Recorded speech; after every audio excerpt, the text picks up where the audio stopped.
आजादी की 75वीं सालगिरह पर सरकार आजादी का अमृत महोत्सव कार्यक्रम मना रही है।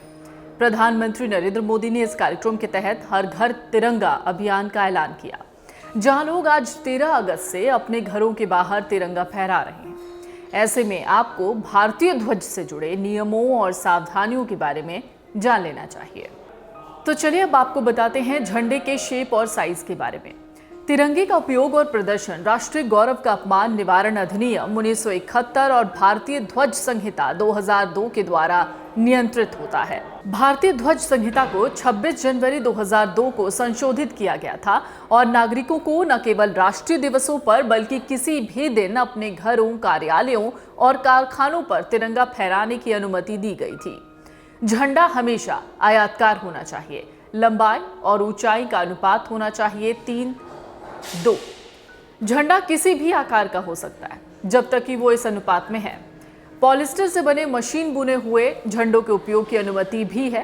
पहले हाथ से काता और हाथ से बुने हुए ऊन, कपास, रेशम, खादी इत्यादि के कपड़े तिरंगे के लिए उपयोग होते थे। तिरंगे को लेकर एक खास बात समझ लीजिए। झंडा फहराने पर किसी तरह का प्रतिबंध नहीं है। ये आम लोगों, निजी संस्थान, शैक्षणिक संस्थान या अन्य के द्वारा फहराया जा सकता है। ये झंडे का सम्मान करते हुए किसी भी दिन, किसी भी समारोह में फहराया जा सकता है। पहले ये जरूरी था कि अगर झंडा खुले में फहराया जाता है तो उसे सूर्योदय से सूर्यास्त तक फहराया जाना चाहिए। हालांकि जुलाई 2022 में इसमें संशोधन किया गया। ध्वजारोहण के दौरान क्या कुछ ध्यान रखना जरूरी है? ध्वज को सम्मान देते हुए रखा जाना चाहिए। जब किसी अन्य झंडे के साथ फहरा रहे हों तो ये ध्यान रखिए कि तिरंगे की ऊंचाई सबसे ज्यादा हो। झंडे को फहराते हुए केसरिया रंग हमेशा ऊपर होना चाहिए। फटे हुए झंडे को कभी भी फहराया नहीं जाता और ऐसा करना भी नहीं चाहिए। इसका उपयोग कोई वस्तु या किसी को भी लपेटने के लिए नहीं किया जाना चाहिए। फ्लैग कोड ऑफ इंडिया के क्लॉज 2.1 के अनुसार हर व्यक्ति को स्वतंत्रता है कि वो सार्वजनिक, निजी या शैक्षणिक संस्थान में तिरंगा फहरा सकते हैं।